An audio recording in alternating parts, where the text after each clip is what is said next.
बच्चों, आज मैं आप लोगों को पशुपालन की दूसरी यूनिट आहार एवं पोषण second feed and nutrition second part का यूनिट का फर्स्ट पार्ट मैं पढ़ाने जा रहा हूँ, जिसमें आपको 3 अंक के प्रश्न पूछे जाने हैं। पहली यूनिट में आपने पोषक पशु आहार के विभिन्न पोषक तत्वों के बारे में पढ़ा। सेकंड यूनिट में आपको मुख्यतः साइलेज और है जो सूखा चारा होता है इनके बारे में आपको पढ़ना है। इसमें आपको 3-3 अंक के प्रश्न पूछे जाते हैं। तो सबसे पहले आपने जो पहला प्रश्न इसमें मैंने बनाया है, साइलेज किसे कहते हैं या साइलेज से आप क्या समझते हैं। तो जब इसकी हम परिभाषा लिखते हैं तो पहले आप इसको परिभाषित कर लें। वह विधि जिसके द्वारा हरे चारे अपनी रसीली अवस्था में सुरक्षित रखे जाएं, यह क्रिया साइलोइंग कहलाती है। इस विधि के द्वारा जो पदार्थ बनता है वो साइलेज कहलाता है। इसे गड्ढों में बनाया जाता है जिनको हम साइलो कहते हैं। एक दूसरी परिभाषा मैंने दी है इसमें शॉर्ट में कि साइलेज वह दबा हुआ हरा चारा है जिसमें किसी प्रकार की सड़न या दुर्गंध उत्पन्न ना हो। तो साइलेज से तात्पर्य यहाँ है कि हरे चारे को जब हमें वर्ष भर उपलब्ध नहीं होता है तो उसको हम गड्ढों में दबाकर और हवा रहित करके जब उसको भर के रख देते हैं तो वो साइलेज में कुछ केमिकल क्रियाएं होने के बाद वो साइलेज में कन्वर्ट हो जाता है। वो हरे चारे के जैसे ही गुण उसमें रहते हैं, वो जो पदार्थ बन के तैयार होता है वो साइलेज कहलाता है। अगर अपन दूसरी भाषा में कहें तो चारे का अचार, जैसे कि हम कच्चे फलों का अचार के रूप में उनको हम सुरक्षित रख देते हैं, तो ये साइलेज कहलाता है। अगला इसमें प्रश्न आपका बन सकता है, साइलेज बनाने के 3 लाभ लिखिए। एडवांटेज ऑफ साइलेज 2014, 2016, 2018 में प्रश्न आपसे पूछा जा चुका है। इससे क्या क्या फ़ायदे हैं। तो पहला इसका एडवांटेज बनता है कि साइलेज के द्वारा हरे चारे की कमी पूरी की जा सकती है। अगर हरा चारा उपलब्ध नहीं होता है उस दौरान साइलेज का प्रयोग अगर हम करें तो हरे चारे की कमी को पूरा करता है। दूसरा इसका महत्व है कि यह सूखे चारे की अपेक्षा कम जगह घेरता है। सूखे चारे को रखने के लिए हमें ज़्यादा स्थान की आवश्यकता होती है, लेकिन साइलेज को हम कम जगह में संरक्षित करके रख सकते हैं। तीसरा एडवांटेज है यह पाचक एवं पौष्टिक अधिक होता है, जिससे पशुओं में दुग्ध उत्पादन बढ़ता है। सूखे चारे की अपेक्षा साइलेज जो होता है उसमें हरे चारे की जैसे ही पाचकता होती है और पौष्टिक तत्व उसमें होते हैं, जिस कारण से यह दुग्ध उत्पादन को बढ़ाने का काम करता है। चौथा महत्व है इसे पशु बड़े चाव से खाते हैं। उनको हरे चारे की कमी महसूस नहीं होती है, इसलिए पशु इसे बड़े चाव से खाते हैं। तो ये हो गए आपके साइलेज बनाने के कोई 3 लाभ। अगला प्रश्न जो आपका इसमें बनता है, साइलेज बनाने से होने वाली हानियाँ, डिसएडवांटेज ऑफ साइलेज, या इसके हम अवगुण भी क्वेश्चन के रूप में आपसे आ जा सकता है, पूछा जा सकता है। क्या हैं साइलेज बनाते हैं तो क्या समस्याएं आती हैं, क्या उसकी हानियाँ हो सकती हैं, डिसएडवांटेज ऑफ साइलेज। तो इसका आंसर जो आपका है, पहली हानि इसमें बनती है कि इसको बनाने के लिए हमें टेक्निकल ज्ञान की आवश्यकता होती है। आम साधारण किसान इसको नहीं बना सकता है। दूसरा, इसके खराब हो जाने पर धन एवं श्रम की हानि होती है। अगर इसको बनाने में कोई कमी रह जाती है तो हरा चारा आपका खराब हो जाता है, जिससे आपका धन और आपकी मेहनत दोनों की हानि होती है। तीसरा इसमें डिसएडवांटेज है, इसमें कमी रह जाने पर दुर्गंध आने लगती है, सड़न या दुर्गंध आने लगती है, जिस कारण पशु इसको खाते नहीं हैं और सारा चारा हमारा खराब हो जाता है। चौथी इसमें हानि है या इसका अवगुण है, इसे बनाने के लिए परिरक्षक प्रिजर्वेटर का प्रयोग करना पड़ता है, जिसमें हमें अतिरिक्त राशि खर्च करनी पड़ती है, अधिक धन खर्च करना पड़ता है, इसलिए ये महंगे पड़ते हैं। और पांचवा इसमें पॉइंट है हानि का, इसमें विटामिन डी हे की अपेक्षा कम पाई जाती है। इसके बाद इसमें आपका अगला क्वेश्चन बनता है, साइलेज बनाते समय हमें कौन कौन सी सावधानियां अपनानी चाहिए, या इसमें दूसरे रूप में जो प्रश्न आपसे बन सकता है कि साइलेज बनाते समय कौन कौन सी बातों का हमें ध्यान रखना चाहिए। कोई 3 बिंदु आपसे इसमें पूछे जा सकते हैं। तो साइलेज बनाते समय हमें कौन कौन सी बातें ध्यान रखनी है, कौन कौन सी सावधानियां बरतनी है। इसमें पहली सावधानी है कि जिन चारों का हम साइलेज बनाने जा रहे हैं उनमें कार्बोहाइड्रेट की मात्रा अधिक होनी चाहिए। दूसरी जो सावधानी है, साइलेज बनाने वाली फसलों में शुष्क पदार्थ की मात्रा 30 से 40% होनी चाहिए। तीसरी इसमें जो ध्यान देने वाली बात है, चारा भरते समय गड्ढे में हवा नहीं रहनी चाहिए, क्योंकि हवा रहेगी तो उसमें जीवाणु, बैक्टीरिया, फंगस उत्पन्न होंगे और चारा आपका बीच में सड़ जाएगा। चौथी ध्यान देने वाली बात है, फसलों को फूल आने की अवस्था पर जो फ्लावरिंग स्टेज होती है काटना चाहिए। ज़्यादा अगर पुरानी फसल हो जाएगी, तने उसके हार्ड हो जाते हैं, तो इसलिए जो हम चारा प्रयोग करते हैं उसकी फसलें कोमल एवं रसीली हुई होनी चाहिए। तो जी आपका चौथा प्रश्न इस यूनिट से बना, साइलेज बनाते समय अपनाई जाने वाली सावधानियां।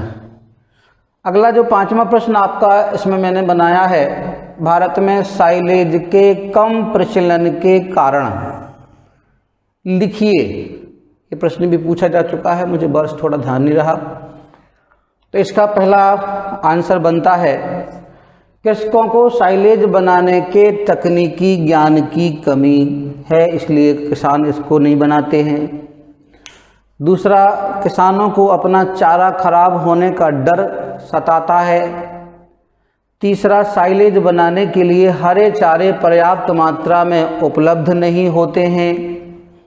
चौथा, मौसम की अनिश्चितता के कारण, इसमें मौसम अगर अनिश्चित रहता है इसलिए किसान इसको बनाने की रिस्क नहीं लेता है।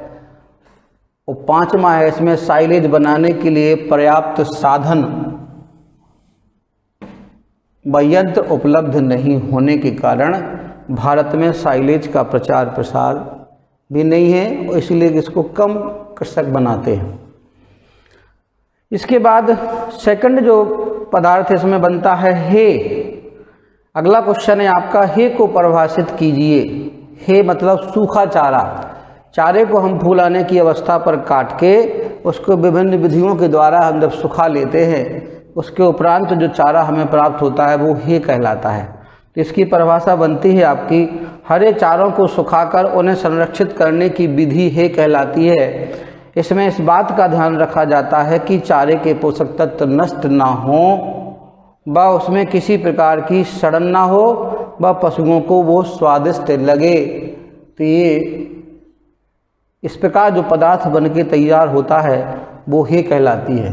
बच्चों, मेरा आप सभी से कहना है कि आपको वीडियो मेरे पसंद आते हैं तो इनको आपको सब्सक्राइब करना है, लाइक करना है, शेयर करना है, इस बात का आप विशेष ध्यान रखें।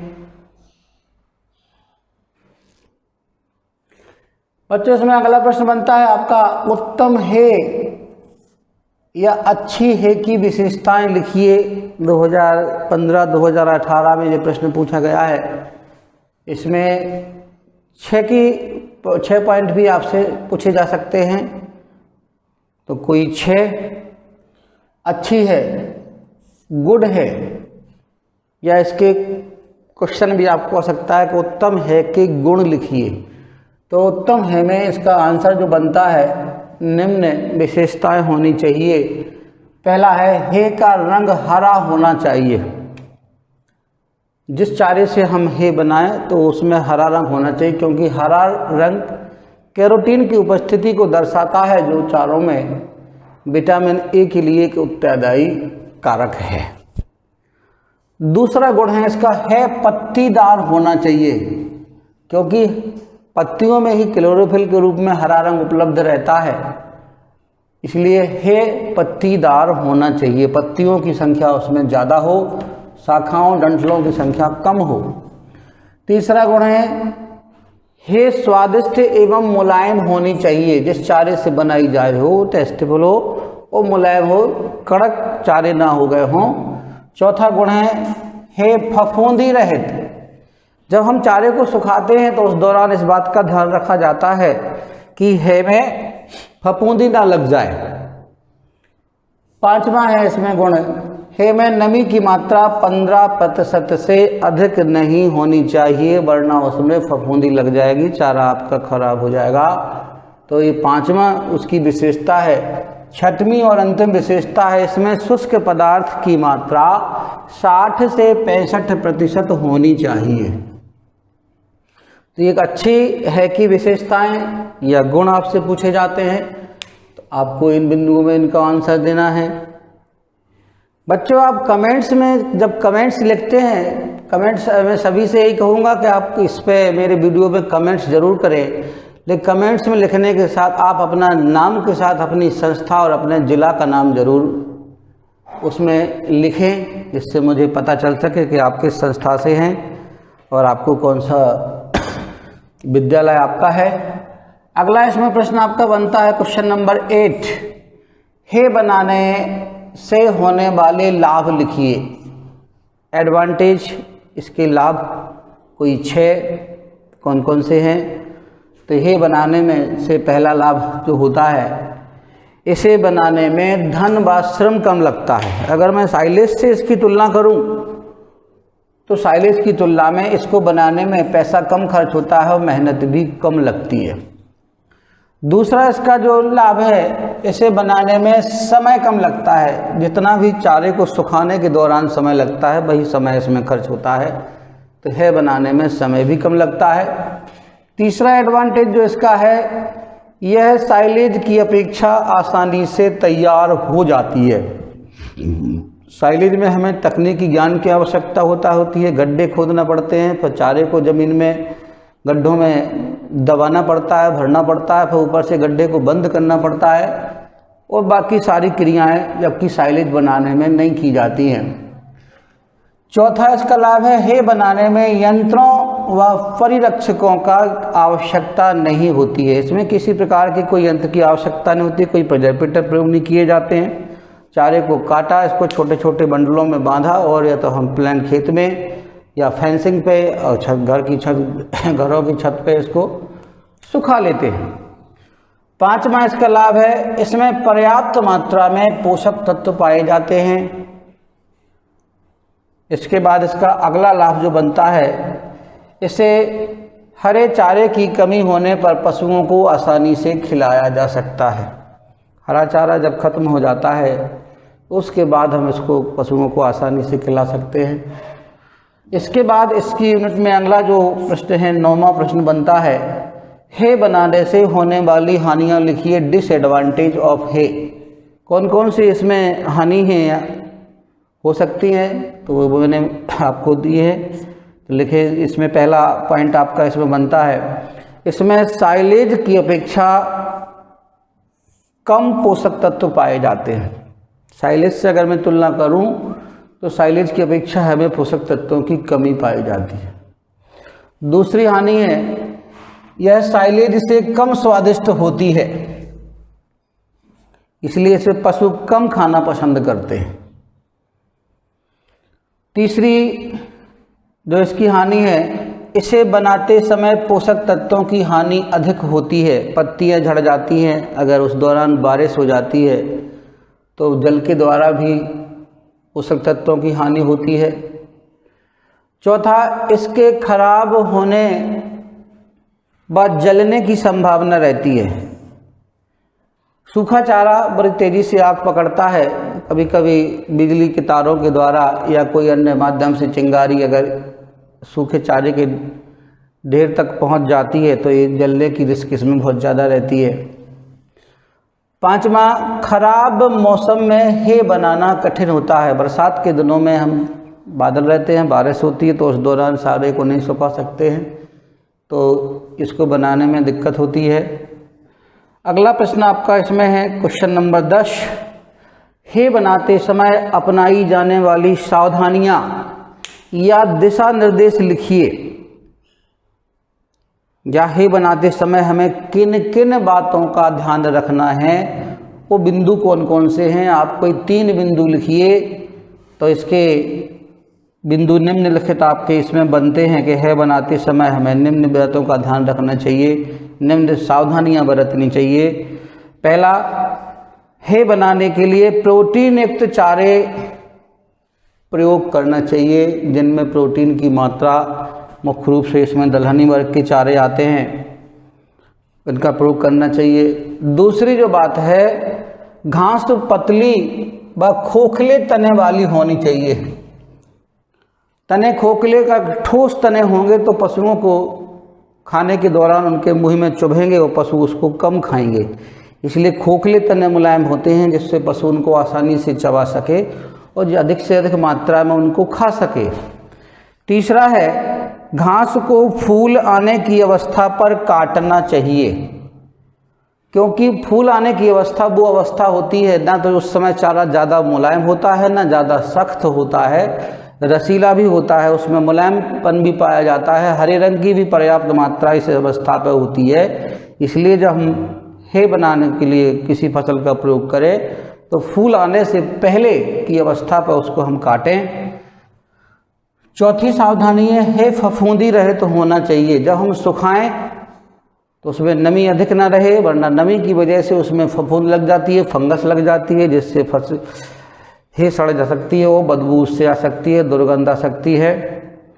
5वीं सावधानी है, हे में शुष्क पदार्थ की मात्रा 60 से 65% होनी चाहिए, इससे कम ना हो। अगर कम होगी तो नमी की मात्रा बढ़ जाएगी, वो आपकी हे खराब हो जाएगी। अंतिम इसका पॉइंट है, हे को शीघ्र सुखाना चाहिए। जैसे ही हे बनाने की प्रोसेस शुरू की जाए उसको छोटे छोटे बंडल बना के तुरंत उसको विधिवत तरीके से हमें सुखाने का उपाय करना चाहिए, ज़्यादा समय तक वो आपके फील्ड में या खेत में ना रहे। तो इस प्रकार ये आपका पशुपालन 12th की यूनिट 2 का फर्स्ट पार्ट आपका कंप्लीट हुआ। इसके बाद जो शेष प्रश्न बचे हैं वो मैं आपको 2nd पार्ट में दूंगा। एक सूचना और है मेरे छात्रों को, आप सभी को, कि आप लोग टेलीग्राम चैनल ज्वाइन कर लें, क्योंकि इसमें अधिक से अधिक छात्र को जोड़ा जा सकता है। तो मेरा आप सभी से अनुरोध है कि आप टेलीग्राम चैनल ज्वाइन करें। मैं आपको एक लिंक दूंगा जिसके माध्यम से आप टेलीग्राम ग्रुप से मेरे जुड़ जाएंगे, तो आने वाले सारे वीडियो आप तक आसानी से पहुंचते रहेंगे। तो अंत में सभी छात्रों को मेरा धन्यवाद, लेकिन इस बात का ध्यान रखें कि वीडियो को सब्सक्राइब करें, कमेंट्स ज़रूर लिखें। कमेंट्स में आप अपना नाम, संस्था का नाम ज़रूर लिखें, और जो भी आपको इसमें सुधार की आवश्यकता है वो आप अपने सुझाव भी लिखें, और सब्सक्राइब और लाइक और शेयर भी ज़रूर वीडियो को करते चलें। धन्यवाद।